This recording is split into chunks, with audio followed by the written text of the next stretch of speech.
A young person in white stockings approaches a grand, ornate doorway surrounded by bright yellow flowers.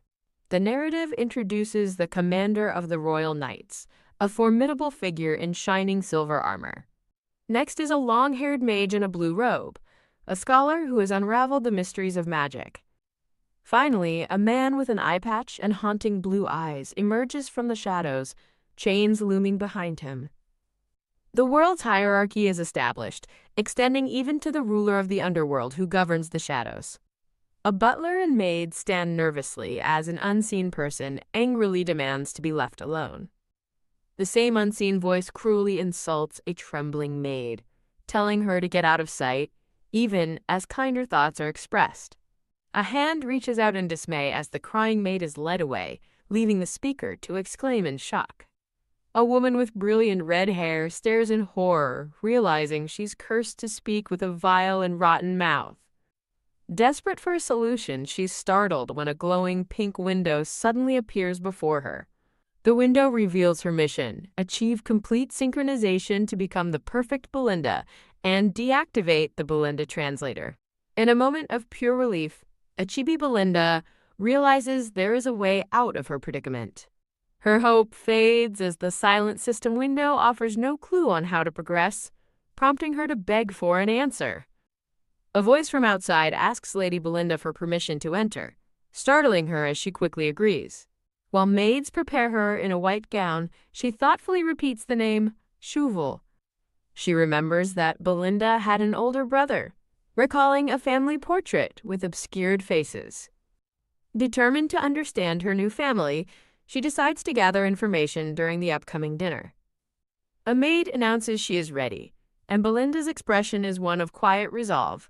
Belinda stands fully dressed in an elegant dark gown, presenting a striking and formidable appearance. An unseen narrator reveals that Belinda is infamous throughout the kingdom as its worst troublemaker. Yet, she is also a stunningly gorgeous trendsetter, gracing the covers of magazines. Her hobbies are described as flaunting luxury, depicted as she casually lounges with a glass of wine. A glimpse into a book or scrapbook shows another portrait of the elegant, red-haired Belinda. A thought bubble dismisses Belinda's dark dress as dull, even as she herself looks at it with some consideration. Belinda lets out a slight huff, her expression turning sharp and annoyed. A butler announces Lady Belinda's arrival, and she enters a grand room wearing a vibrant pink dress. As the somber staff looks on, she internally wonders why the entire house feels so gloomy. A smiling red-haired young man at the dining table welcomes her warmly, expressing his relief that she came. She identifies him as Shuval, Belinda's brother. Before correcting herself, he's actually her cousin. A flashback reveals Belinda was adopted by her uncle, the Marquis, after her parents died in a carriage accident. The Marquis doted on her, his affection shown in a tender memory of him holding her small hand. Exploiting his kindness, the arrogant young Belinda ran wild, treating others with disdain while he favored her over his own son. At the dinner table, the new Belinda reflects that besides being an orphan, she shares nothing in common with the original. She assumes Shuval must resent her for stealing his father's love and tarnishing their family name. Shuval suddenly comments on her dress, catching her completely by surprise. He smiles gently and affectionately calls her by the nickname Belle. A hint of a blush on her cheek, she wonders if the two were closer than she had initially thought. Though she thinks, "Thank you," her cursed mouth twists the words into a vicious insult. "You worthless worm! Tell." Her tirade continues against her will, furiously questioning if he's insane for using her name so casually.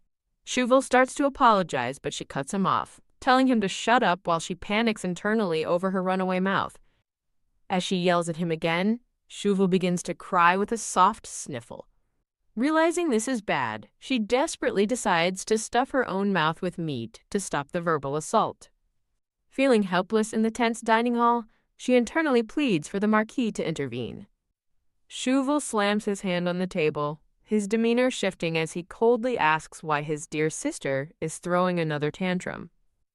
A sudden, inexplicable chill runs down Belinda's spine as she senses the dangerous change in his tone. Shuval now stands ominously behind her chair, his face cast in shadow. He calmly notes that it's only been a day since his father's funeral, yet she arrived without proper mourning clothes, a fact he can no longer overlook.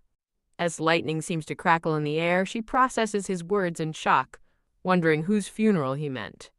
Her gaze falls upon an empty, ornate chair as the horrifying realization dawns on her. The Marquis is dead. Clutching her dress, she trembles as a voice off-screen softly speaks her name. In a hazy purple memory, Shuval holds Belinda and cruelly taunts her for being petty enough to give up just because his father is dead. He smiles with malicious glee, telling her to struggle more so he can enjoy watching her fall apart as she stares back in silent horror. With a crash, a plate and knife are thrown to the floor as a voice shrieks, "Get away from me!" Shuval clutches his hand, now bleeding, as a servant cries out in alarm that the young master has been cut by the knife. Confused by the chaos, Belinda wonders what they mean by cut, while maids frantically call for bandages for the injured Shuval. Panicking, Belinda desperately thinks that she didn't do anything, and that the red on his hand must be wine. Shuval lets out a pained groan, clutching his bleeding hand as if in genuine agony. A butler rushes to Shuval's side, asking if he needs a physician, while Belinda watches from a distance. Now supported by the butler, Shuval looks at her with a pained expression, asking Belle about another rumor, that she beat her maid this morning.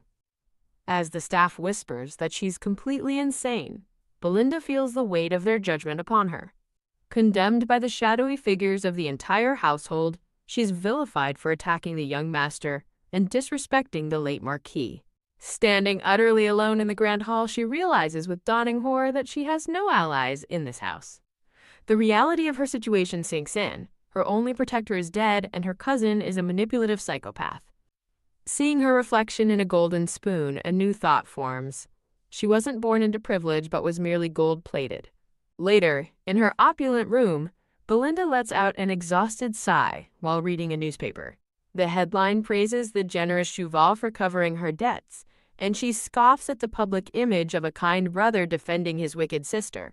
Slapping the paper down, she seethes, realizing he's been systematically framing the original Belinda for crimes she never committed. Overwhelmed by the revelation, she leans back on the sofa, pressing a hand to her forehead in despair. Looking out the window, she sadly reflects that despite everything, she had truly hoped to get along with this new family. She recalls her past life as an orphan, taken in by an aunt after her parents died. Her memories continue, showing her difficult youth walking on eggshells before running away to survive on her own. Back in the present, she realizes her cursed translator only activates when someone is listening, turning her every thought into speech. Pondering her situation, she worries that she still has no idea how to raise the synchronization rate needed to break the curse. A sudden vision reveals the main threats to her life. 3 powerful figures described as the protagonist's patrons. She sees an image of the original Belinda being executed by a blonde man, learning they punish her to prove their devotion to the main character. The grim reality hits her. If she says one nasty thing to the protagonist, she'll be marked for death. Gazing at a bird flying free outside her window, she resolves that her only option is to escape and prioritize survival.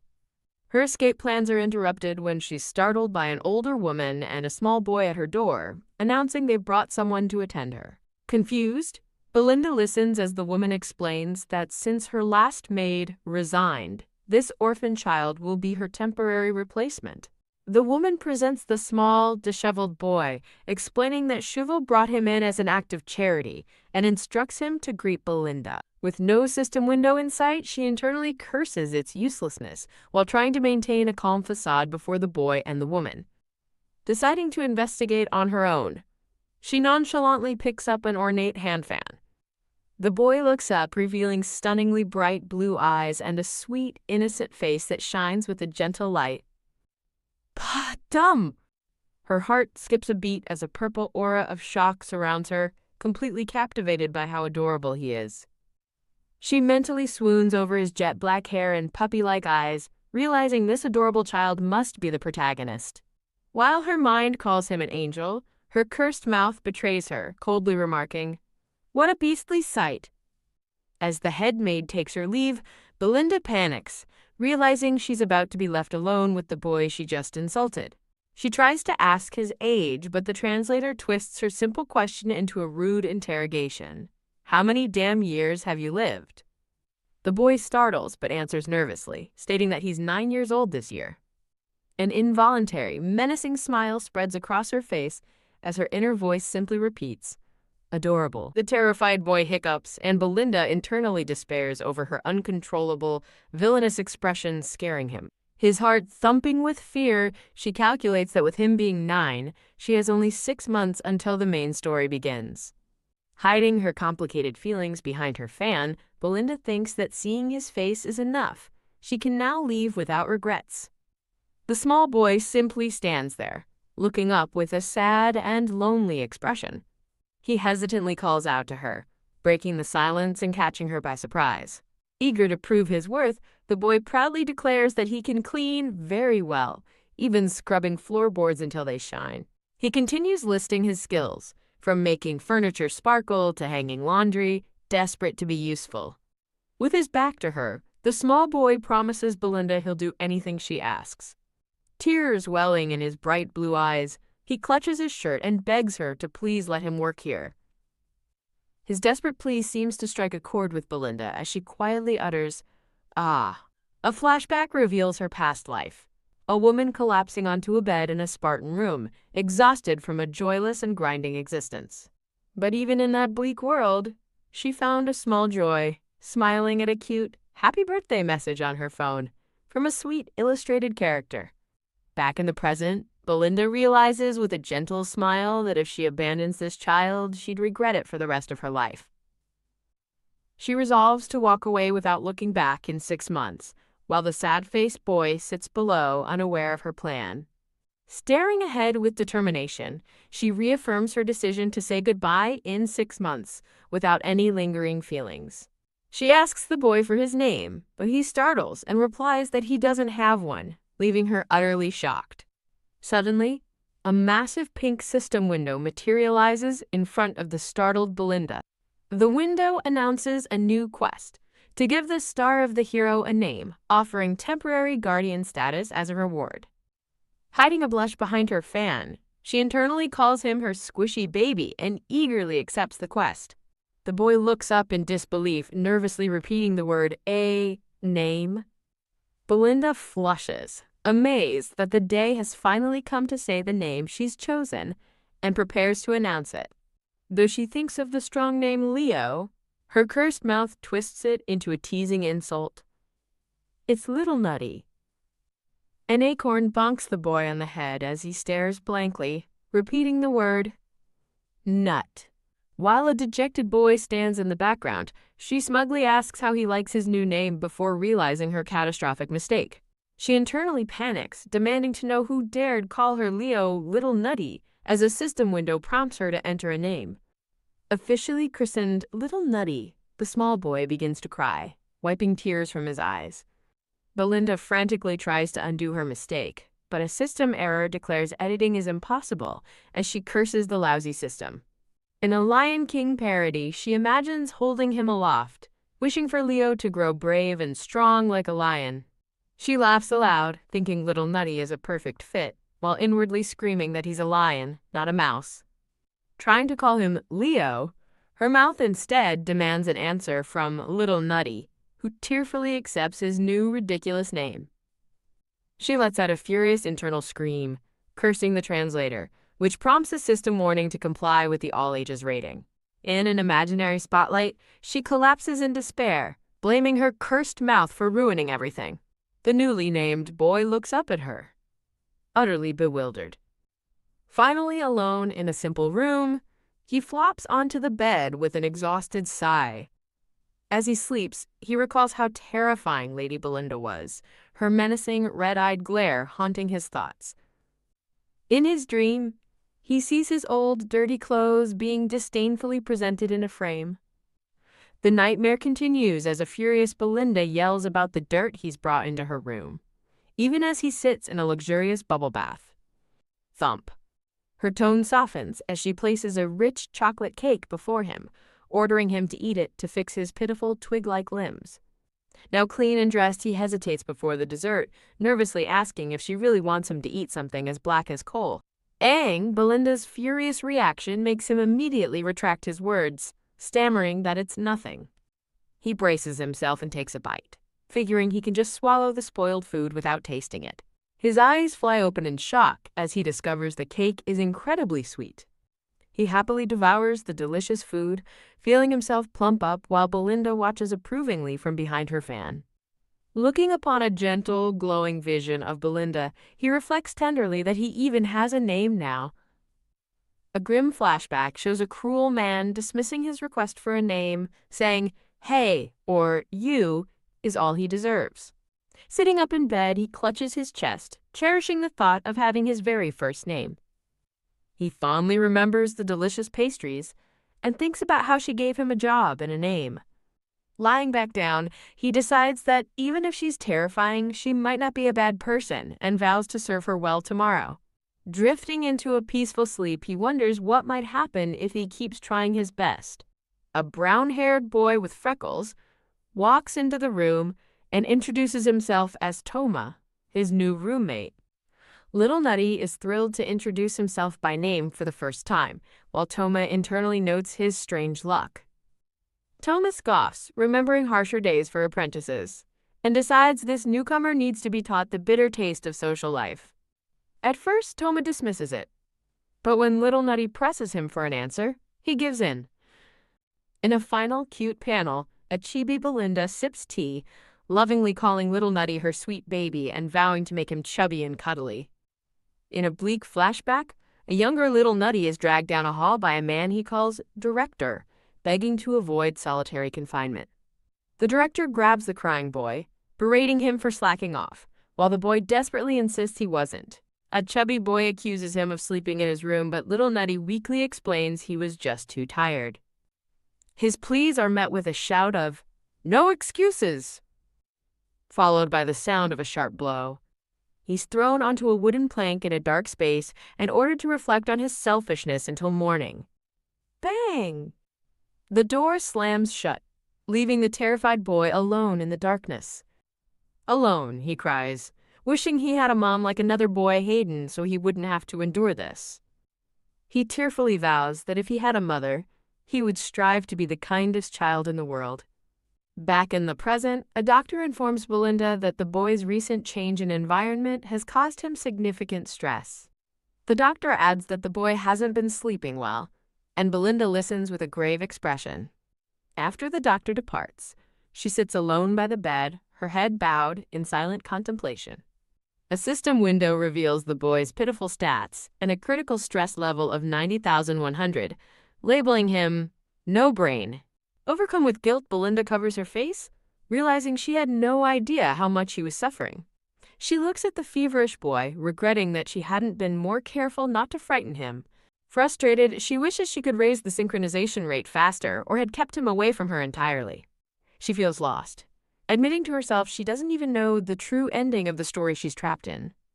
A system screen explains that the game HPHM had numerous endings depending on quests and scenarios.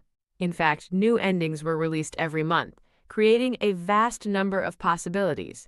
The most coveted of all, the true hero ending, was infamous for being impossible for anyone to clear. Belinda berates herself for her carelessness in agreeing to take care of him for 6 months without a solid plan. Hearing the boy pleading in his sleep, she wonders if she needs to revise her entire strategy. She rushes to his side to wake him, calling out, "Leo?" as he murmurs that he was wrong in his nightmare.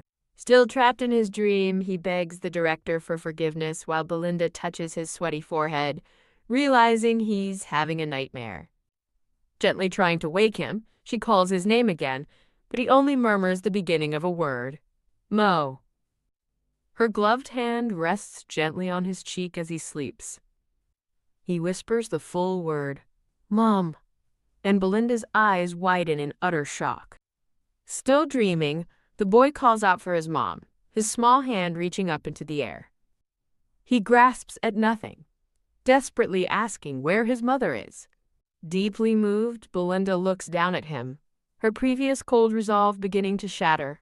She stands over his bed, clutching her chest as a profound change begins to stir within her. Her thoughts flash back to her initial fear. In the game, getting involved with him meant death. But now, reaching for his hand, she sees not the game's hero, but a lonely child who desperately misses his mother. With a newfound gentleness in her eyes, she decides that she, and no one else, will fill that void for him. She tenderly takes his small hand in hers. Clasping his hand, she solidifies her new vow. She will become his protector while in Belinda's body. Sunlight streams through a grand window, heralding a new day and her change of heart. She gently strokes the sleeping boy's hair, quietly wishing her Leo sweet dreams. The scene cuts to a dark memory of her threatening glare, questioning if she needs to repeat an order. In the servants' quarters, Thomas sleeps peacefully in his bed. He suddenly jolts awake with a startled, "Huh!" Lying back down, he wonders if the new kid ran away, scoffing that a little scare was all it took. In a dream or flashback, Toma lies in bed, thinking with annoyance about the new boy's seemingly lucky life. He's startled awake by the real Lady Belinda, who icily accuses him of talking nonsense to the rats. The brown-haired boy, Toma, startles awake in bed, wondering who the young lady is that everyone was talking about. The red-haired Belinda scolds him from across the room, accusing the sprouted potato of daring to touch what is hers. Toma tries to steady his nerves, thinking his service to Lady Chauvel should protect him, and feigns ignorance of her accusation. With a swift motion, a white, high-heeled shoe lashes out. Wham! Belinda kicks the boy in the leg, leaving him stunned with shock and pain. She lifts his chin with her fan, coldly asking if he's forgotten the consequences of meeting her gaze. Leaning in, she begins a chilling threat about what will happen if he crosses her again. Her threat concludes with a menacing glare as she reminds him of the fate that could befall his neck. A pink system window announces her synchronization progress has increased to 1100 for fulfilling her villainous role. Satisfied after her confrontation, Belinda walks away from the servants' quarters, thinking it felt good to put him in his place. Trembling on the floor, Toma hears her furious parting thoughts, warning him he's on her list for daring to mess with her boy. The scene shifts as Belinda gives a thoughtful, a pink system window glowing behind her. As she walks away, two servants whisper about how Lady Belinda came all the way to their quarters just to cause a scene. Realizing how to properly act the part, Belinda smiles smugly behind her fan, understanding what must be done. In a furious outburst, she fully embraces her villainous role, screaming at her staff for being lazy. She then goes on a rampage, demanding servants roll out a red carpet, buy every item from a new collection, and even camp outside stores for her. A system window confirms her success, showing her synchronization progress has jumped to 7,100, and she celebrates the rising numbers. Reclining amidst her new treasure, she reflects that she simply had to act like the real Belinda and wonders if she has a hidden talent for tyranny. Eating a sweet, she steels her resolve, deciding that for Leo's sake, she will nail the villainous role no matter the risks. Elsewhere, a red-haired man at his desk writes with a quill, wondering if Belinda is on a rampage again. An assistant waits for orders as the red-haired man notes her renewed spirits after a period of quiet. He dips his pen into an inkwell, deciding to let her be since there's no reason to stop her. His assistant changes the subject, reporting that a letter from the notary confirms his arrival at the mansion tomorrow to address the will. Leaning back, the red-haired man realizes the identity of the heir will finally be revealed. Standing, he learns from his assistant that they have secured the loyalty of merchant guilds, ensuring their plans will succeed. He reflects on his past, revealing he has long pretended to be a kind, ambitionless simpleton. As his reflection in a mirror shatters, he vows that his act ends today.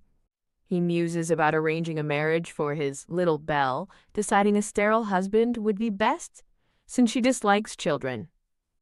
With a cruel smirk, he adds that it would be troublesome if any child tried to leech off his family name. His loyal assistant bows, agreeing to search for a suitable candidate for her. In a peaceful garden, Belinda sips tea while Little Nutty naps in a nearby hammock. Little Nutty sleeps soundly and peacefully in the warm sunlight. Whump! Belinda is startled from her tea as Little Nutty suddenly tumbles out of the hammock.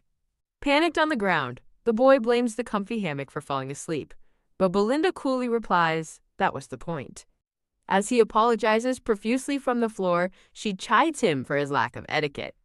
He quickly scrambles into a chair, legs crossed primly, and nervously asks if his posture is okay. Hiding her amusement behind her teacup, Belinda internally squeals at how cute he is. Turning away, she remarks that he finally looks presentable, leaving him to wonder if she was just scoffing at him. She orders little Nutty to open his mouth, much to his blushing confusion. With a stern "now," she commands him, and a tiny, terrified version of the boy squeaks his compliance. A spoon is brought to his lips, and he obediently opens his mouth to be fed. As the flavor hits his tongue, his eyes fly open in a flash of brilliant surprise. In an imaginative burst, he finds himself on a giant lemon, marveling at the crunchy, meltingly gentle taste. He holds his blushing cheeks, overcome with a purely blissful and delightful expression. Back at the table, he exclaims that the treat is cold and super sour as Belinda orders him to finish his reward. As he eagerly agrees, Belinda clenches her fist, internally celebrating that he absolutely loves the lemon flavor her cursed mouth described. The boy hesitantly calls out to Lady Belinda, who turns to listen. Believing he wants to leave, she panics, internally screaming and wondering what she did wrong this time. He thinks back to his failures, remembering how he couldn't even shake out the blankets properly. He also recalls dozing off recently while she was being seen by the doctor.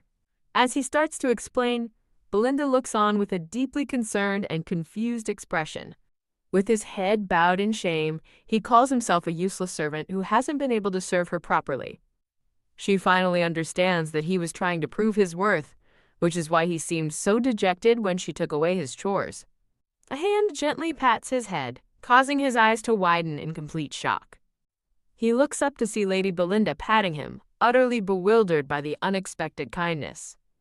Gazing at him tenderly, she tells him all she wants is for him to grow up healthy and strong. She then adds with a slight smirk that she supposes that's too much to ask for right now. Through a cartoonish filter, Belinda thinks that the crying boy is pathetic and useless, like a chestnut as she inwardly groans.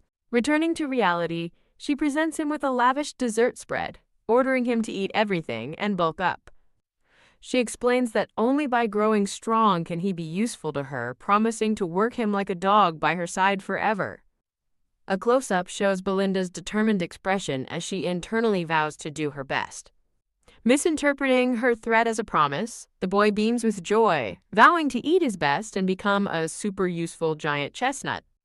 Stunned speechless for a moment, Belinda hides her face behind her fan, dismissively stating that he finally understands. Internally, however, she's blushing and panicking, completely flustered that Leo showed her such an adorable smile. She struggles to contain her joy, desperately telling her pounding heart to be still and her mouth to stop smiling so she doesn't scare Leo. As she walks away, trying to compose herself with a deep breath, a voice calls out to Lady Belinda. She turns to find the head maid, wondering what she wants, and she rarely sees her.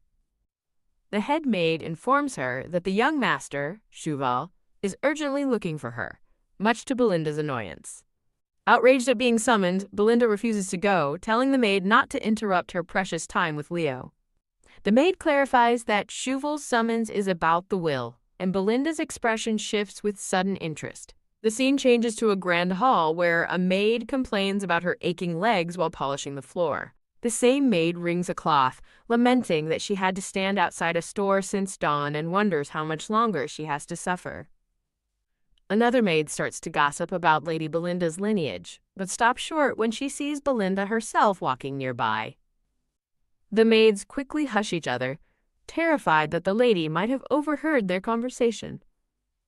Having heard everything, Belinda strolls past them, realizing their talk was about an inheritance. Pondering this new information, she finds a book on the legal code of the Xenos Kingdom, wondering why she hadn't considered it before. In a library, she flips through the book, confidently assuming that even with Cheval around, she'll still get a decent share. Her confidence shatters as she reads a law stating unmarried daughters can only inherit a limited amount, leaving her utterly shocked. Tuck! A tiny, furious Belinda slams the book shut, grumbling that her dream of being rich was good while it lasted. Sighing, she leans back in her chair, reasoning that even with the law, there should still be plenty of money left for her. The scene shifts to a bustling drawing room filled with nobles who have gathered for an announcement. A voice formally invites Lady Belinda to enter the room. Belinda pauses at the entrance, composing herself and adjusting her necklace before facing the crowd. Stepping inside, she wonders why so many onlookers have gathered for the reading of the will. A man calls her name, Belle, and she turns to face him with an annoyed glare. The red-haired man, Shuval, greets her warmly, noting it's been a long time since they've seen each other. She coldly tells him to get lost, but he casually continues, mentioning he heard she's getting along with the new servant. His seemingly innocent question about the boy's work ethic visibly infuriates Belinda. She inwardly fumes, realizing he's trying to tarnish her reputation by mentioning Leo, a tactic she finds disgusting. Misreading her fury, Shuval reaches out and asks if she's feeling unwell. Tuck! She sharply slaps his hand away, shocking him. She casually twirls a strand of her hair, feigning a look of indifference.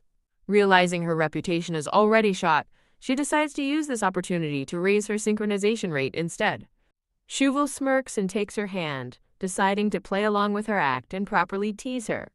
Snapping open her fan, Belinda fully embraces her villainous role, icily questioning how a, quote, lowly mixed blood dares to touch her.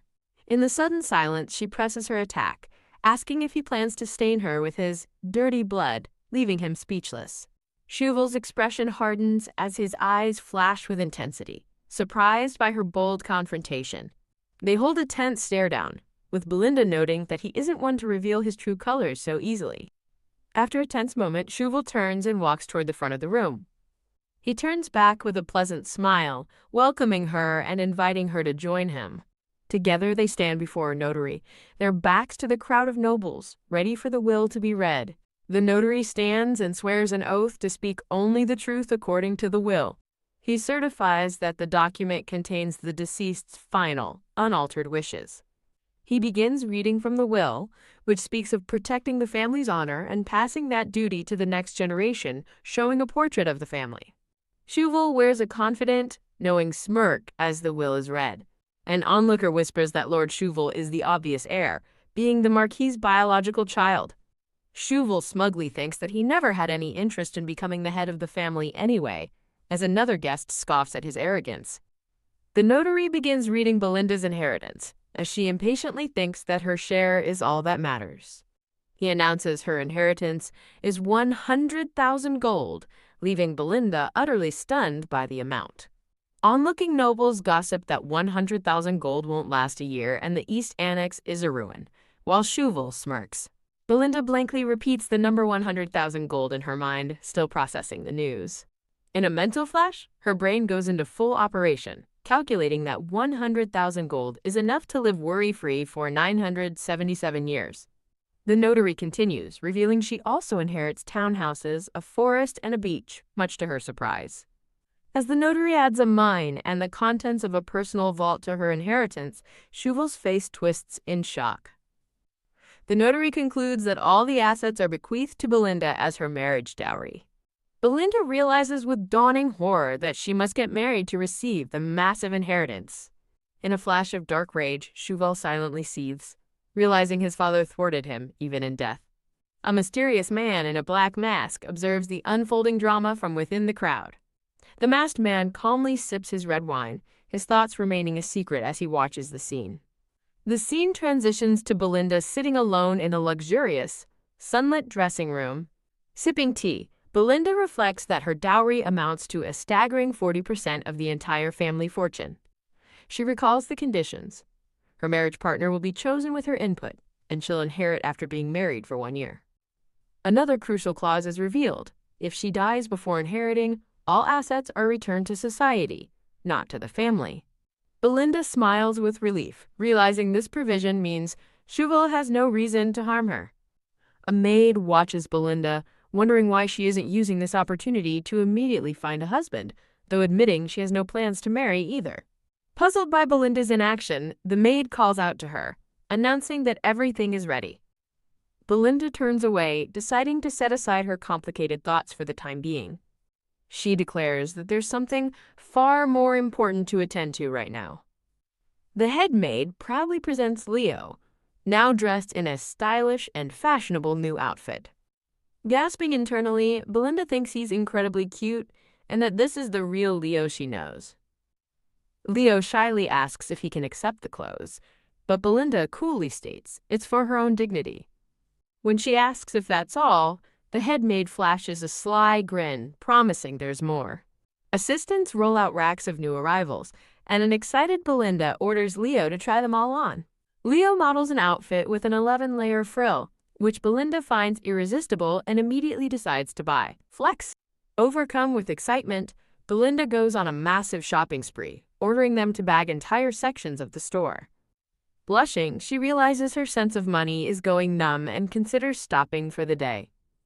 Hearing that the boots and gloves come as a full set, Belinda's irrational thoughts tell her she can't possibly resist.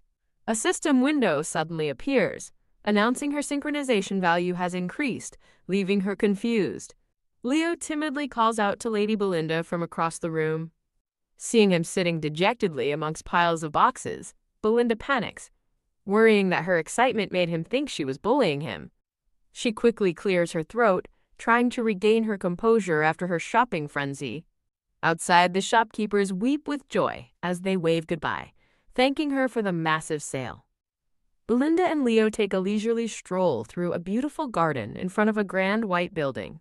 Enjoying the perfect day, Belinda closes her eyes and wishes every day could be this pleasant.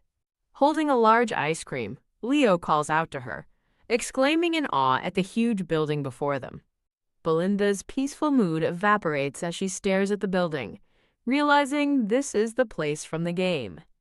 She recognizes the grand temple, marveling that it looks exactly like the game's illustration. Realizing that that must be here as well, she turns her head in search of it. In the center of the courtyard stands a magnificent sword, encased in a large shard of shimmering ice. Belinda and Leo walk across a bridge, making their way toward the legendary weapon. A scroll explains the sword's lore, a holy relic sealed 700 years ago, essential for achieving the hero's happy ending. As Belinda reaches out and touches the hilt of the frozen sword, a sense of hesitation fills the air. A system message describes the sword as the hero's star, which will grant the title of hero to whoever can pull it. Belinda lets out a sigh, lamenting that the stats required to pull the sword are still ridiculously high. An infographic details the game's impossible challenge, maxing out 3 stats, 2 of which are opposing forces, a feat she and countless others failed to achieve. Looking at Leo, Belinda feels a renewed sense of purpose, realizing she can raise his stats now, long before the original story begins. An idea strikes Belinda as she wonders if she could aim for the hero's ending, just as Leo calls her name. Leo holds up a 2-scoop ice cream cone, innocently asking if it's really okay for him to eat it all. With a stern look, Belinda orders him to devour it without leaving a trace, and the delighted Leo quickly agrees.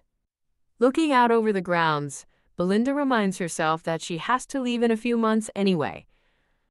Her thoughts shift to a more important matter as she stares into the distance with a serious expression.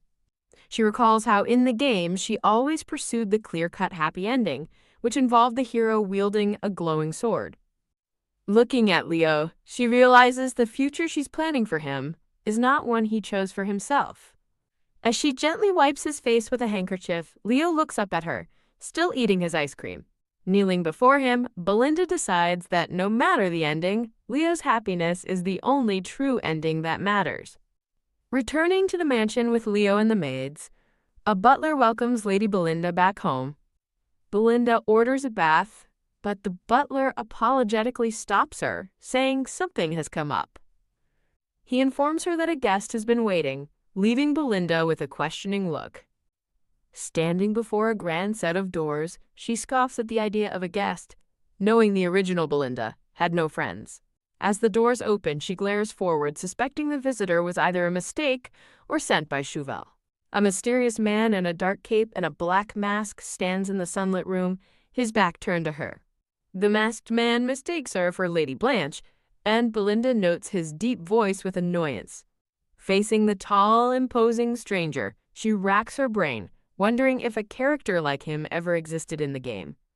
The man apologizes and introduces himself as Alan Penadel, here on behalf of the Grand Duke Valuashton. Alan formally states he has come for the young lady by order of His Grace, the Grand Duke of Valuashton.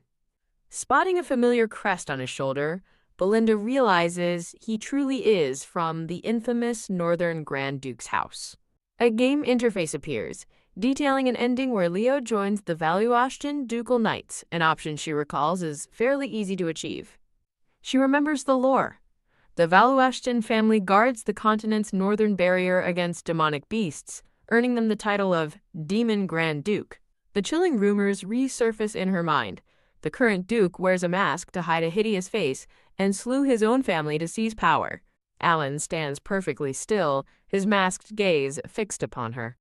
Belinda shudders, feeling a murderous aura from him that seems fitting for a servant of the Demon Grand Duke. Now seated, Alan apologizes for his mask, explaining it's a rule for all Northern Knights when outside the duchy. She dismissively waves off his explanation, demanding to know what a knight from the backwater north wants with her. Alan remains composed under her glare, promising to be brief. He announces that his liege desires ownership of the Harrington mine and has a proposal for her, which leaves Belinda shocked. She immediately recalls that the Harrington mine in Valuashton was one of the key assets listed in her dowry. Sipping her tea, she muses that news travels fast, with people already trying to claim her dowry before she's even married. Confident in her position, she tells him to state his terms, assuming it must be a worthwhile deal. As she coolly sips her tea and asks to hear the offer, Alan places a formal document on the table before her. He proposes a contract marriage with His Grace, followed by a divorce, causing Belinda to spit her tea out in shock. Flustered and sputtering, Belinda can't believe he's proposing divorce while presenting a letter of proposal. Her mind reels with questions. She understands they want her dowry, but a pre-planned divorce is a confusing tactic. Alan explains that after 1 year of marriage, when she inherits the dowry, she simply needs to transfer the mine to Valuashton. He assures her that nothing else will be requested, as she listens intently from her gilded chair. Glancing away, Belinda considers the proposition, admitting to herself that it's a very tempting offer. She weighs her options, recalling she can't access her wealth until her wedding, and that a bride's dowry becomes marital property. This makes the offer even more suspicious. Why would the Duke offer such a favorable deal when he could legally take half her wealth? Wondering what scheme is at play, she asks Alan what kind of person the Demon Duke really is. Alan begins his description by confirming the Duke possesses all 4 limbs, a bizarre statement that leaves him looking confused and Belinda annoyed. Snapping a biscuit in frustration, she internally demands relevant information as Alan lists the Duke's generic virtues. Alan asks what specific information she'd like to know, making Belinda silently curse his denseness. A matchmaking chart illustrates her frustration. She needs the capitalist basics, but the Grand Duke's stats are all unknown. An AI-like version of Alan gives a uselessly literal description, prompting Belinda to wonder if she's talking to a robot. A vein twitches on the masked knight's temple, showing his composure is finally cracking. He seems flustered by the question marks on her mental chart, looking completely baffled. With a hardened expression, Belinda recalls the most important detail. Rumors say the Duke is a tyrant without equal. Belinda imagines that, like in a cliché novel, the nasty rumors are false, and the Duke is actually a cold-hearted beauty who's warm only to his lover. Alan bluntly confirms all the terrible rumors are true, prompting a slam, as Belinda declares, "Great." Standing decisively, Belinda formally announces that she is refusing His Grace's offer. With an infuriated glare, she points at Alan and warns him to never, ever play matchmaker again. Dismissing him completely, she orders her butler to escort Alan out, declaring their business finished. As she walks away, Belinda mutters to herself in exasperation, wondering what kind of man Alan is. A new plan sparks in her mind. Thanks to him, she'll now sound out the other nobles to see how much they'd pay her to disappear. Alan's voice stops her in her tracks as he asks to say one last thing. Belinda whips around with a startled and annoyed expression. She gasps in shock, finding Alan suddenly standing right in front of her and wondering how he moved so quickly. His gloved hand swiftly moves to gently touch her chin. Alan's fingers graze the red jewel of her choker as he quietly asks where she got her necklace. Startled by his sudden closeness, Belinda demands to know what he's doing, and he simply apologizes. A terrified chibi, Belinda admits to herself that his actions scared her, as she thought he was about to punish her for refusing the proposal. Regaining her composure, she asks about her necklace, and Alan cryptically replies that the design suits his taste. Touching the choker, Belinda questions his statement while recalling that it has been on her body since the day she was reincarnated. Seeing his flustered reaction, she silently questions his taste in lace chokers on thick, manly necks. Alan asks if she would consider selling the necklace, but she flatly refuses and tells him to leave, claiming he's exhausted her. As he stands behind her, Alan announces that he will be staying in the capital for a while. Through the closing doors, he instructs her to contact the Valuashton townhouse if she reconsiders the proposal, ending with a soft, "Please take care of yourself." Now, in a new floral dress, Belinda looks forward with resolve, thinking, so this is it. Standing before a grand old building with Leo and the head maid, she identifies it as the annex where she will now be staying. Belinda orders the maid to open the door so she can have a look inside, and the maid promptly obeys. A gasp as she beholds the lavish interior, she muses that while the outside is old, the beautiful inside was worth her trouble. She calls out to Leo, who is nervously peeking through the doorway, asking why he hasn't come in yet. Leo stammers that he's hesitant because everyone says that things appear in the annex. When Belinda asks what's supposed to appear, a terrified chibi Leo, surrounded by cartoon ghosts, squeaks out, "Goo, goo, ghosts." Belinda scoffs, thinking that in a world of magic and spirits, ghosts aren't entirely out of the question. With Leo watching nervously, she pulls back a heavy curtain to reveal the view from the window. Her confident expression shifts to shock, letting out a small shriek before murmuring an impressed, "Wow." She stares out at a sprawling, gloomy graveyard, dryly thinking that while she's heard of a river view, a graveyard view is a first. Leo covers his eyes in fear, asking why there's a cemetery right next to the mansion, as Belinda begins to explain. She recounts the family's history. Once so poor, they buried their dead in the backyard, until one ancestor with a genius for business changed their fortunes. That ancestor's wealth allowed them to buy all the surrounding land and build the main estate, turning the original house into an annex and graveyard. Belinda concludes that the private annex is actually perfect for raising Leo away from prying eyes, graveyard view be damned. Calling Leo little nutty, she tells him to follow her up the grand staircase, and he timidly agrees.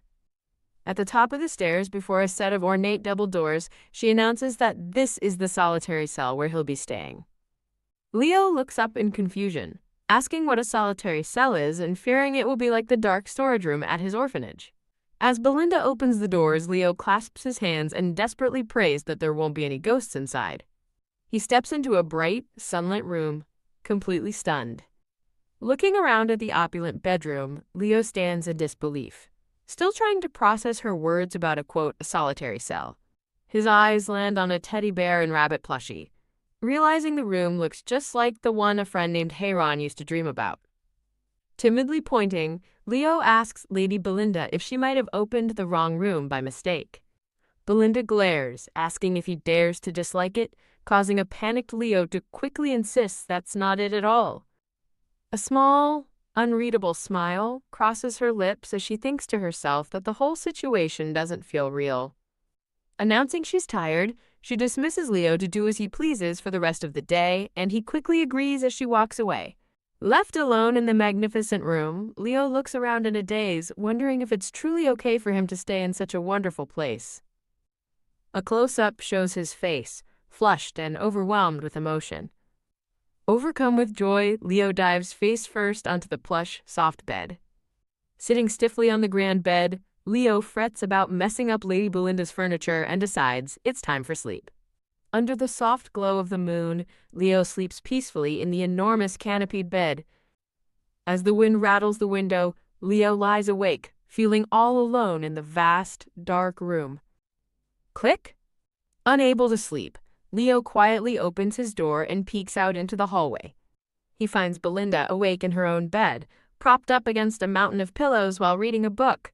Looking at him, she remarks that since the master is awake, a servant shouldn't dare fall asleep first. She hands him a mug of warm milk, bluntly telling him to pour the tongue-burning liquid down his throat, and he feels its comforting warmth. Calling him Little Nutty, Belinda graciously offers to let him experience her elegant reading. An excited Leo plops down on the bed, ready to listen to her story. The story begins, telling of a cursed princess who was forced to say the opposite of her kind thoughts, her words always coming out as cold as ice. The curse twisted her compliments into insults and her gratitude into scorn, turning "you're so wonderful" into "you're so tacky." The story explains the most painful moment of all was when she confessed her feelings to the prince she secretly loved. Instead of love, her words came out as, "I hate you more than anyone," leaving the princess to weep alone. In truth, she cherished the prince, but he, like everyone else, believed only her cruel words and began to distance himself from her. Heartbroken and misunderstood, the princess eventually fell silent, knowing no one would listen to the true feelings in her heart. As the story ends, Leo realizes with a start that the cursed princess's story is just like Lady Belinda's. He recalls overhearing others call her mean and cruel, but knows the Lady Belinda he has seen is different. He admits to himself that she is indeed very scary, but still, he sees something more. A memory of her gently touching his face in the garden solidifies his belief that only he knows her true kindness. Overcome with emotion and exhaustion, Leo drifts off to sleep, his head resting peacefully on Belinda's lap. In another location, a hand dips a white quill into an inkwell as someone muses about a dowry. A red-haired man sitting at an ornate desk remarks to his subordinate that the old man truly thought everything through. His subordinate confirms that he is now officially the head of the Blanche family, a position the red-haired man declares he has wished for all this time. He smirks with annoyance, complaining that a stupid wench with noble blood stole his gold. Now that his succession is confirmed, he plans to discuss business, starting with asking the prince about welfare projects. He explains that the prince would surely take interest if a large sum of money were returned to society, earning praise from his subordinate for his wise judgment. Looking down at his desk, the red-haired man bitterly wonders if Belinda was so precious to his late father that he'd try to hold him back even from the grave. He vows that his father's wishes will not come to pass, declaring his opposition meaningless now that he's a corpse in the ground. Elsewhere, Belinda startles in her bubble bath, a sudden chill running through her. A chibi version of herself shivers amongst the bubbles, wondering aloud if someone just insulted her. Picturing the laughing face of the red-haired man, she dismisses the feeling as predictable. Relaxing in her bath, Belinda acknowledges that from her point of view, she's in a vicious survival game, but is thankful for her wealth. She soberly recalls that in the original story her character dies, and she can never know when betrayal will strike. While choosing a dress, she wishes for an extra life like in the game, which suddenly sparks an idea. A look of brilliant realization crosses her face as she wonders why she hadn't thought of it sooner. Ding! A pink system window abruptly appears, displaying a warning that access to the temporary guardian function is denied. Frustrated, Belinda glares at the pop-up, annoyed that even this brilliant idea requires permissions. Her resolve unshaken, she touches a pink dress and decides it's not impossible to achieve her goal. She reasons that if paid items exist, then someone, somewhere, must be able to create them. With determined eyes, she focuses on the one paid item she absolutely must acquire for her survival. The item is revealed, the fountain of all things, a beautiful bottle containing a shimmering liquid topped with a blue crystal. A description explains it's a legendary masterpiece from the mage Vivian, capable of regenerating lost limbs like a lizard's tail. Descending the stairs, Belinda recalls how indispensable the item was in the game for preserving one's life. Based on the item's description, she concludes that the creator of the Fountain of All Things must be the legendary mage, Vivian. With a confident smile, Belinda thinks that if her memory serves, She knows exactly where to find the person she's looking for. At a grand temple, a priest instructs a line of commoners to form an orderly queue for food distribution. A woman tearfully thanks the priest for the food she's received. Standing in the crowd, Belinda recalls that the game's spawn quest took place at the main temple and wonders if she can find her today. Deciding she must wait, Belinda is suddenly spotted by the cloaked, orange-haired woman, who gasps in surprise from behind a pillar. The cloaked woman nervously asks the priest if he could spare any remaining bread, but he apologetically informs her they've already sold out. Belinda's head turns with a start as she overhears the conversation nearby. The cloaked woman shrinks back, thinking to herself that she must look very suspicious. Belinda approaches and scathingly asks if mages these days beg for food in temples, questioning the woman's pride as she points her fan at her. Ack! The woman flinches in shock as the priest behind her wonders aloud if she is truly a mage. As the priest asks for confirmation, Belinda coolly observes that in this world, mages and priests are known not to get along. The priest curtly dismisses the cloaked woman, telling her the distribution is over, and she dejectedly walks away. As the woman laments another day of filling her stomach with only water, Belinda calls out, telling her their conversation isn't over yet. Framed by brilliant purple flowers, Belinda suggests that instead of begging the gods, the woman should try begging her instead. The flustered woman insists she can't accept such kindness, but Belinda ignores her, asking what she wants and offering a freshly harvested vegetable salad. Belinda, fanning herself, suggests a warm, slowly simmered tomato stew.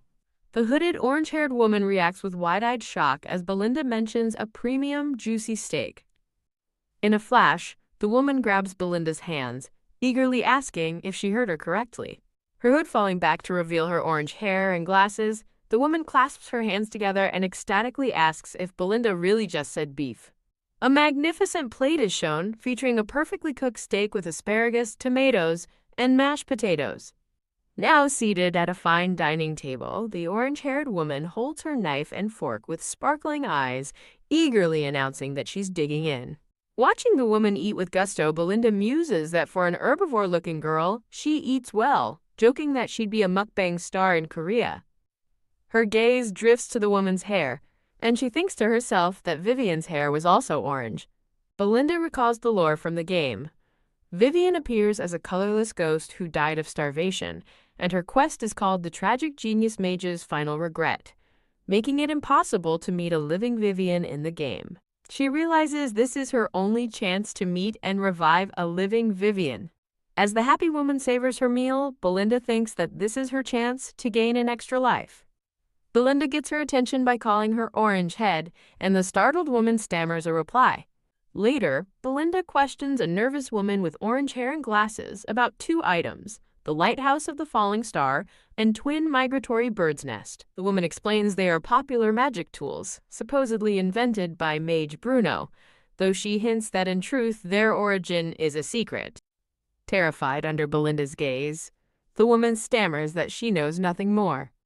Belinda leans in with a skeptical expression, quietly asking if that's really true. At another time, Belinda orders a waiter to clear the food from the table, causing the orange-haired woman to panic. With a devilish smirk, Belinda taunts her, asking if she finally understands the situation. An info panel explains that Vivian's mentor, the wizard Bruno, will one day publish the Fountain of All Things and be hailed as its creator. Teask.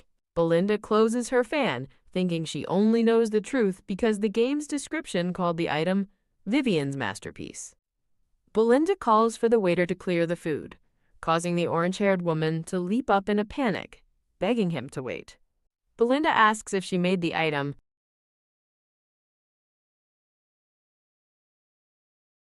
Belinda cynically tells the orange-haired woman to inform the chef the steak is delicious due to the beef's quality, not her cooking skills, leaving the woman dismayed. The orange-haired woman laments that as a poor commoner, she couldn't afford her own research equipment. The orange-haired woman reveals she surrendered all rights to her inventions to her master for the privilege of studying under him, shocking Belinda. Wham! Belinda slams her hands down on the table in frustration. Composing herself, Belinda makes an offer, asking how much Vivian is currently being paid. Vivian clarifies that as an apprentice, she isn't paid at all and only receives room and board. An exasperated Belinda questions why a wizard with supposed room and board is begging for food at the temple. Vivian weakly explains that she has to eat a little too much as Belinda sighs, thinking it's unbelievable how Bruno not only made her work for free and took all the credit, but also let her starve to death.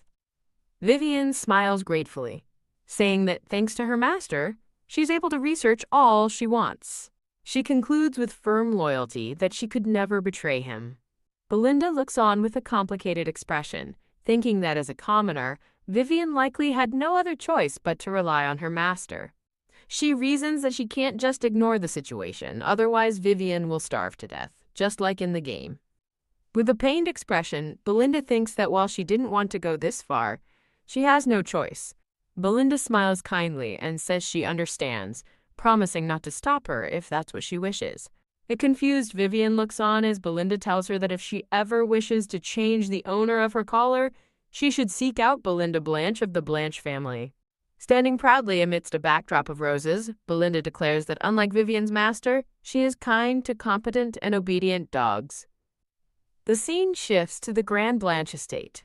Inside, Belinda stands before Leo and tells him she's giving him a very special task that only her servant can perform. Leo comments on Belinda's recent energy as she hands him a small item. Belinda carefully holds a beautiful peacock feather quill. Belinda instructs Leo to sit at the desk, where a peacock feather quill awaits. Leo, wide-eyed, nervously questions if he is to study. Leo looks up, his eyes sparkling with innocence and surprise. Belinda instructs Leo to copy her, and he enthusiastically agrees. Leo diligently writes his own name, impressing Belinda with his neat handwriting even though he doesn't realize what he's writing.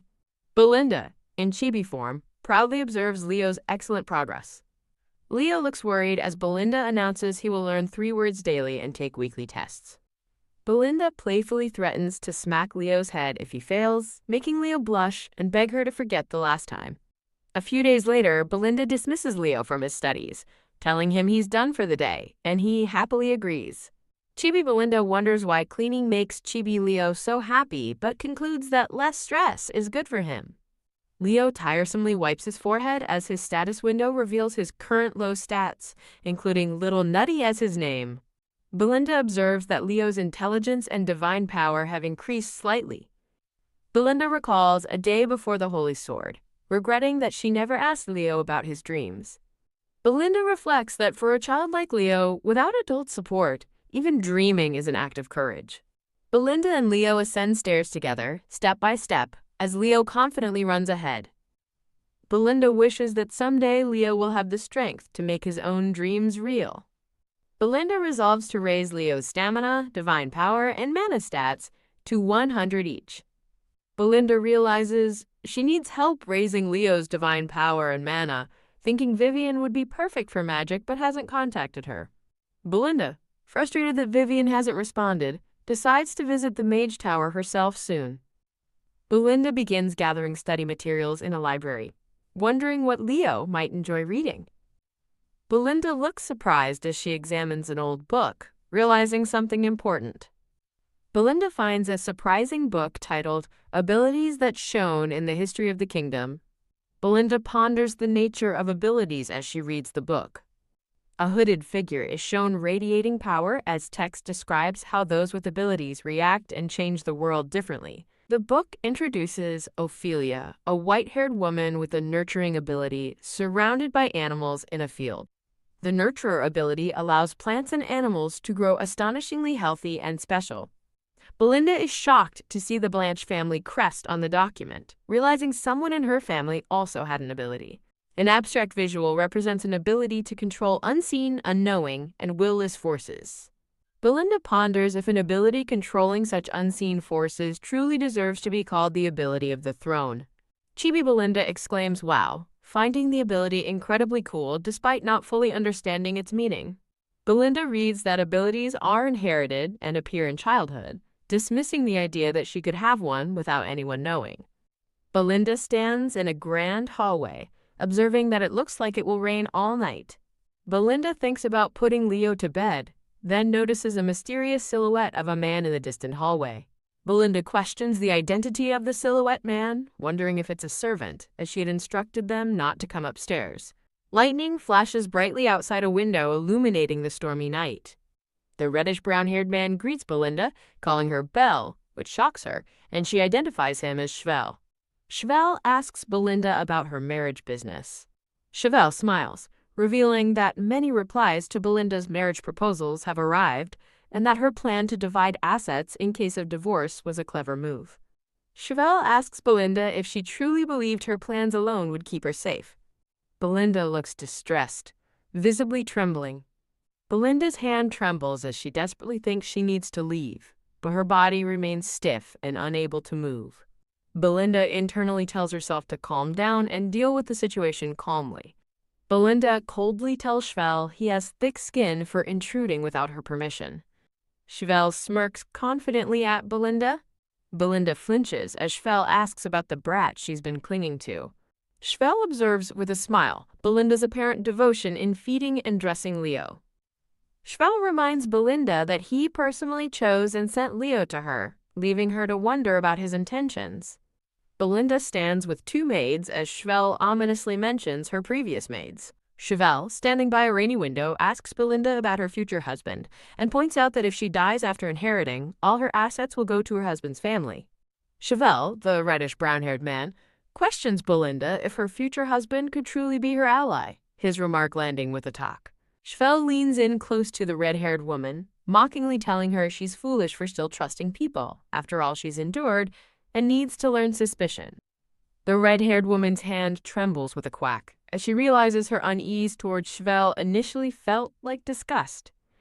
Belinda's internal world shatters as she acknowledges the trembling she feels is not disgust or anger, but a profound fear of Chevelle. The red-haired woman clutches her hair, her face strained with deep distress. The red-haired woman flinches, letting out an ugh as she realizes this bastard is the cause of her torment. A thought bubble explains that this past torment was the real reason Belinda tormented Leo so much. In a series of flashbacks, Belinda reflects on how her inability to trust anyone, despite her dowry, prevented her from marrying. Chevelle grips the red-haired woman's face with a talk, asking if she's finally speechless, perhaps too scared to speak. Narrative text reveals the red-haired woman's harsh insults toward Chevelle were merely a desperate bluff born from her intense fear.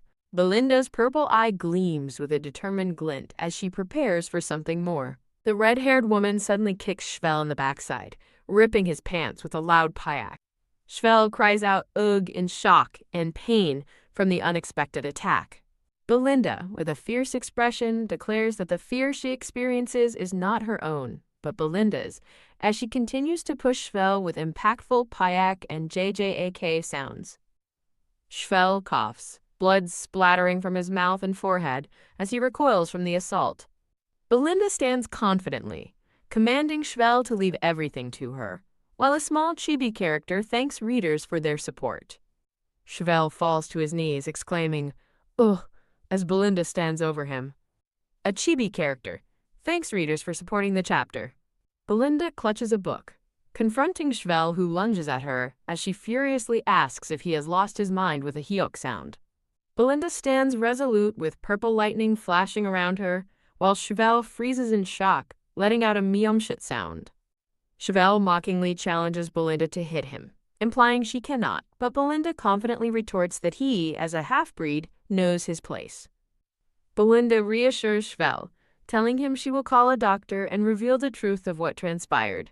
Belinda, radiating a menacing red aura, considers how she will frame the story, depicting her kind older brother raising a hand against her over a dowry dispute. Chevelle expresses disbelief that anyone would believe her story, but Belinda retorts, pointing out she was exiled to a wretched annex with no servants after the will was read. Chevelle looks distressed as Belinda continues to speak, his expression conveying his discomfort. Belinda explains that people are less interested in a scoundrel's tantrum and prefer the dramatic rumor of a virtuous victim turning aggressor. Chevelle sternly warns Belinda not to let her facade slip, especially since she has not yet managed to kill him, as Belinda returns his gaze with a chilling smile. A quest reward window appears, granting piece of Belinda's memory first, promising a special reward upon acquisition. Belinda smiles with deep satisfaction, exclaiming finally as she reflects on how everything happened at once, faster than she expected. A book unexpectedly falls to the floor with a tuck sound. Both Belinda and Chevelle look startled, turning their heads towards the sound.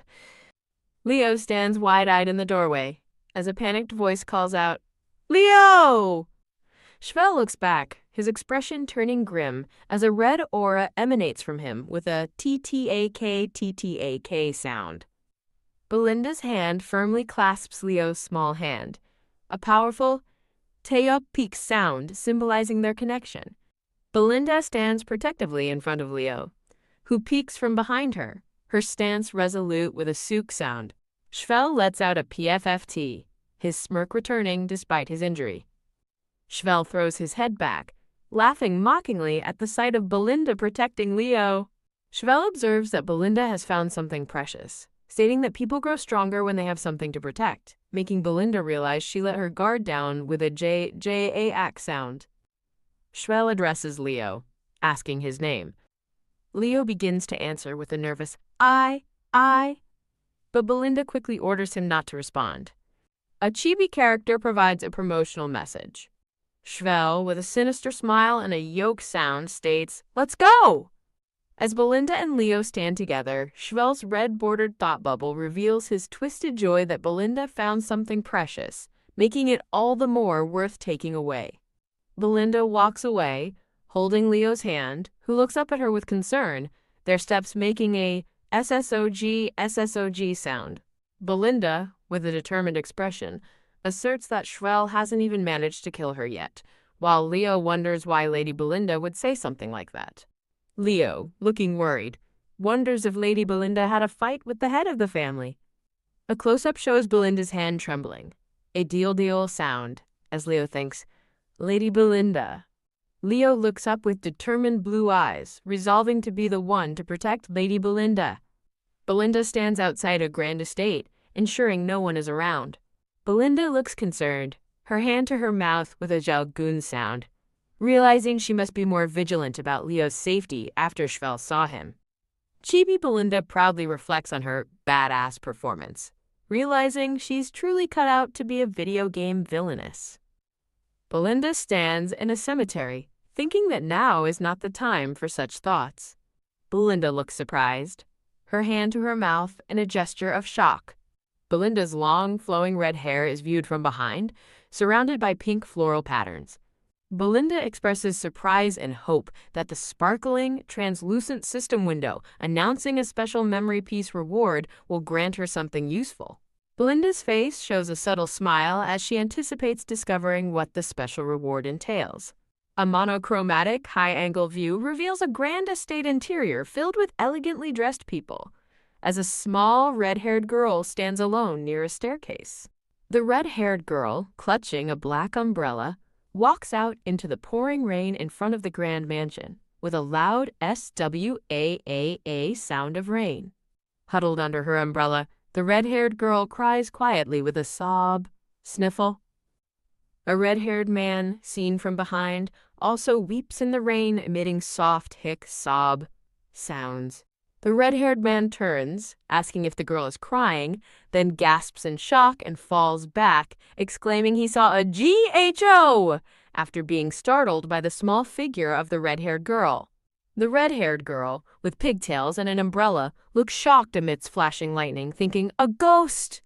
The terrified red-haired man sits on the wet ground, hands raised, believing he has encountered a ghost. The red-haired girl, looking unamused, dismisses his fear by stating, "There's no ghost here."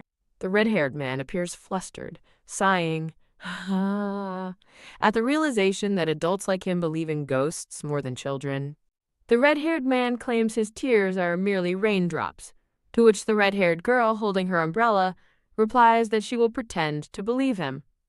The red-haired girl directly asks the man, "Mister, you're my uncle, aren't you?" leaving him visibly surprised. Her uncle, with a melancholic smile, confirms that while he cannot claim to be her brother, her father was indeed his older brother. The uncle openly weeps, thinking his tears are returning as he calls out, "Bro! Brother!" But the red-haired girl sternly commands him to stop it. The red-haired girl instructs her uncle not to cry, explaining that it feels strange, like my dad is crying. The uncle tries to stifle his tears, letting out a frustrated HMPH. As his eyes well up, the angry red-haired girl in chibi form scolds her uncle, questioning how her father, could leave so soon, and fiercely repeats, "No, I said don't cry." Belinda, as a child, tearfully begs, "Don't cry," before letting out a soft, "Ugh." Belinda screams loudly, calling out, "Mommy! Why, Daddy?"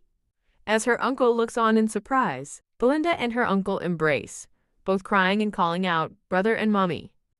The uncle holds Belinda in his lap in front of the mansion, both sniffling together.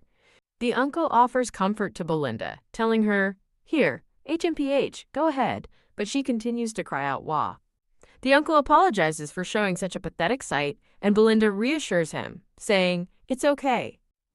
Belinda looks down sadly, revealing her thought that no one cried for my parents. Belinda quietly thinks so it's okay, as her uncle looks at her with concern, calling her by her name, Belinda. A low shot through the bushes shows the uncle in the distance, indicating a moment of quiet reflection or departure. The uncle tells Belinda he has to leave now, prompting her to ask, "Now already?" A male hand gently pats Belinda's head, offering a tender farewell. The uncle looks down at Belinda with a gentle smile as he pats her head, affectionately calling her Belle. Belinda, now slightly older and seated at a dining table, earnestly requests her uncle to be my guardian. Her uncle dramatically spits out his drink in shock, surrounded by question marks, upon hearing Belinda's request. The uncle, looking surprised, questions, "Guardian?" Belinda firmly confirms her request, explaining that there are too many leeches clinging to my family like mosquitoes. Belinda elaborates, stating she needs someone who's sound and not greedy for money. Belinda concludes her request by adding that she needs someone who liked my parents and will also be good to me. Belinda formally asks her uncle to become my legal father, leaving him in contemplative silence. Belinda gestures for everyone to please step back as two maids and another man move away in the background. Her uncle, visibly flustered, tells Belinda, You can't just say things like that carelessly." The uncle expresses his concern that becoming her legal father would make me the head of the family, wouldn't it? The uncle thinks with extreme discomfort, "Ugh, I can't do it. Just the thought of it makes me sick," while Belinda calmly observes him. The uncle tries to gently decline, stating he is satisfied enough just being your uncle, but Belinda angrily shouts, "No." Belinda throws a full tantrum, kicking and screaming, I don't want it," demanding, "Be my dad, become my dad." "No, Belinda, this isn't such a simple matter. Please, please, please, don't be my uncle, be my dad." Belinda, in the midst of her tantrum, yells her own name, "Belinda," from the floor. "You!" The uncle kneels down to Belinda's level, looking concerned as she sits on the floor. The uncle checks Belinda for any bruises, scolding her that it's dangerous to throw a tantrum on the floor. With a gentle smile, the uncle instructs Belinda to throw her tantrums on the bed next time and promises to wait until she is ready to talk. Belinda smiles brightly as her uncle gently holds her hand, but regretfully tells her that, "I can't grant your wish this time." A lone, red-haired boy stands amidst dark, thorny branches, contemplating that the existence of a son could push back his right to succession. A red-haired woman, Belinda, turns away with a ribbon in her hair, tearfully asking for understanding as she states, "It's all for you." Belinda holds the hand of the red-haired man, her uncle, who seems surprised as she questions if he was kind to me. A younger, tearful Belinda with striking red hair and purple eyes angrily demands to know, "Why were you so kind to me?" if her request was to be denied. Young Belinda's memory replays the brown-haired man diligently watching over her in bed all night, making her question, "Why did you stay up all night to watch over me when I was sick?" Belinda recalls more moments, questioning why the brown-haired man always tried to have dinner with her and kissed her forehead every night before bed. Belinda sobs uncontrollably, feeling betrayed, crying that her uncle made her so weak. And she would have been fine if I hadn't had you, uncle. Belinda's red-haired uncle looks concerned, calling her Belle, while Belinda questions if she is a bad kid, but insists she wants to be his real daughter. A hand slams down with a sharp sound, conveying sudden impact or frustration. Belinda, in a rapid burst of movement, runs away from her red-haired uncle, who urgently calls out, "Belle, wait!" Belinda lies sadly on her bed, declaring, "I'm not going to talk to Uncle anymore."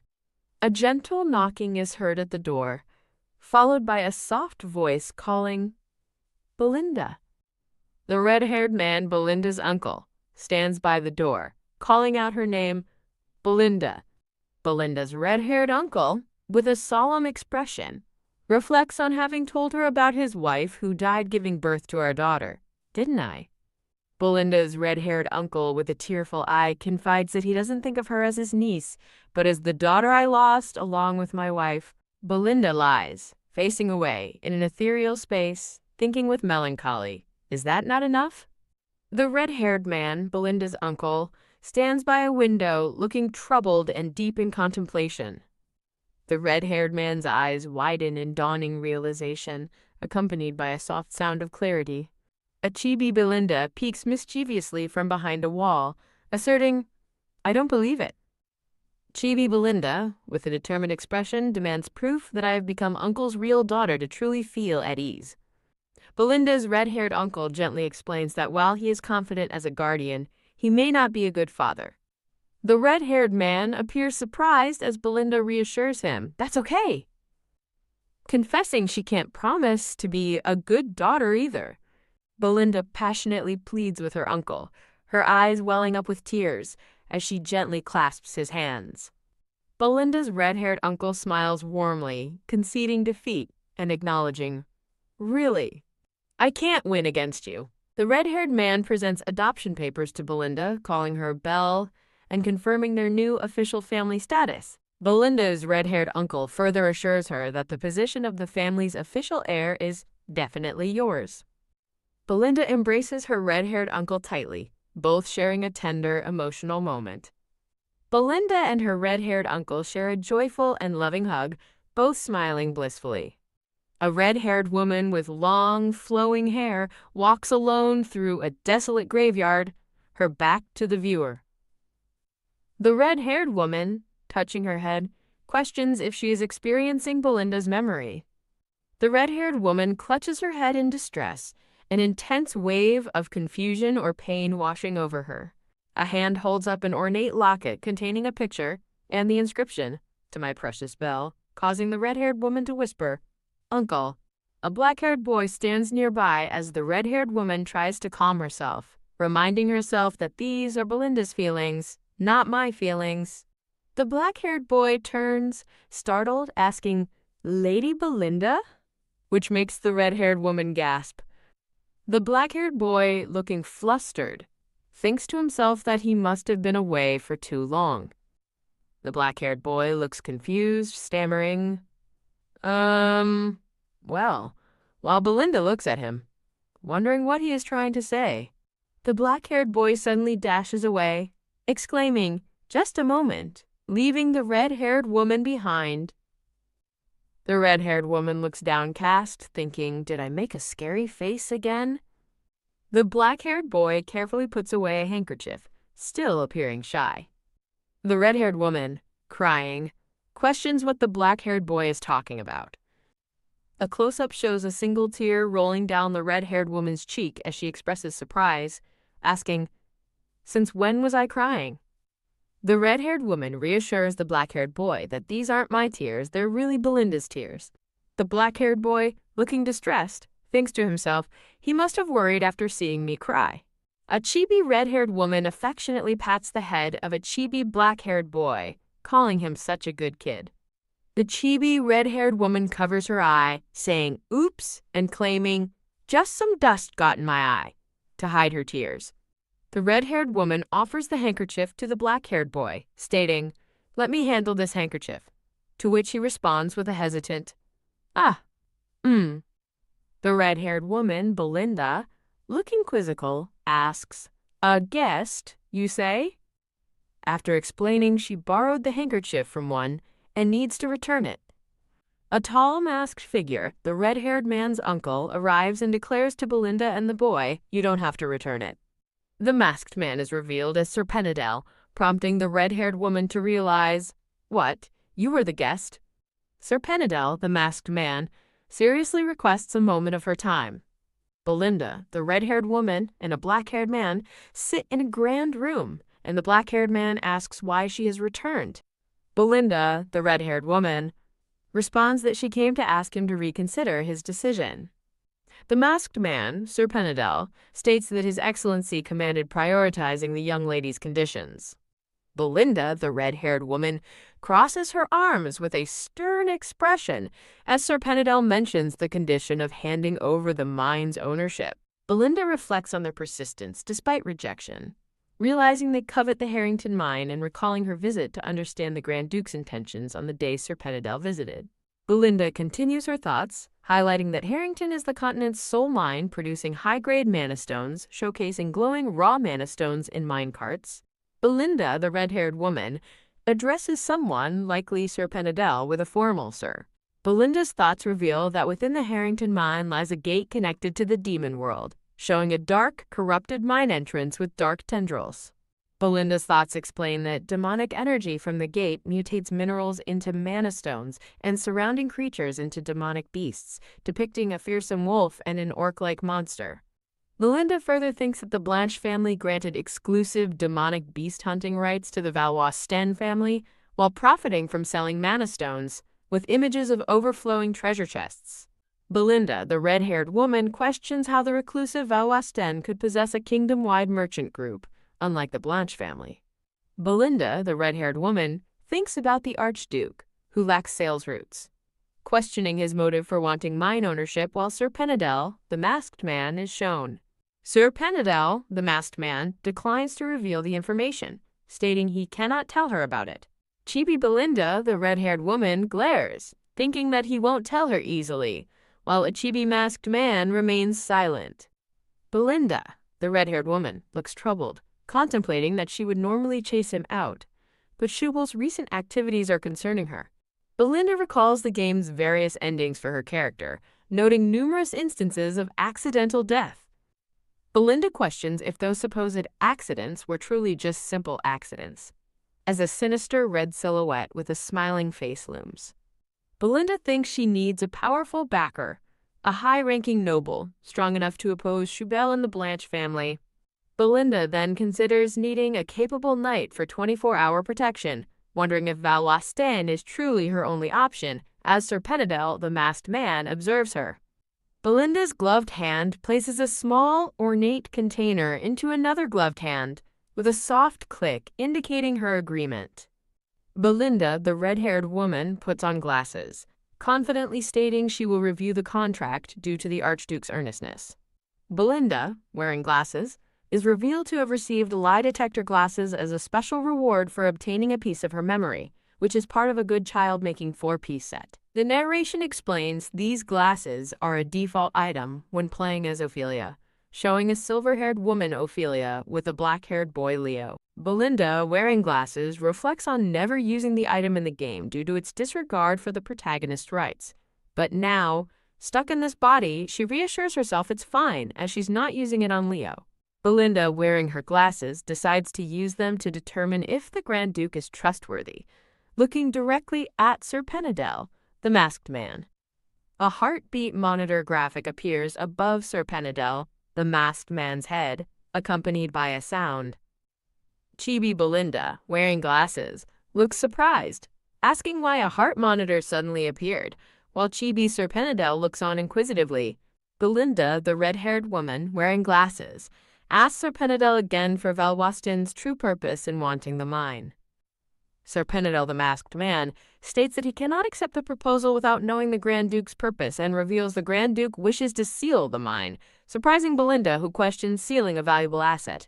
Belinda, wearing glasses, pointedly asks if the Grand Duke is someone who commits acts for money.